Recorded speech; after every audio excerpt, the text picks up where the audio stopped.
Gusto mo bang mababaliw siya sa iyo ng hustong pagmamahal at hindi ka na niya iiwan magpakailanman?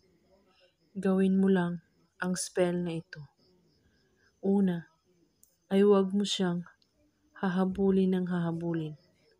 Bagkus at huwag mo ipapahalata sa kanya na maghahabol ka.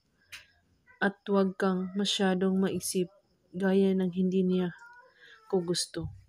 Sigurado maganda yung gusto niya. At dapat ay siguradong gusto niya rin ako.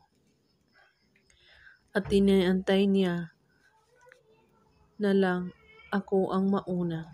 At dapat mahalin mo at i-appreciate ang iyong sarili upang mabigyan ang iba ng pagkakataon. I-appreciate ka.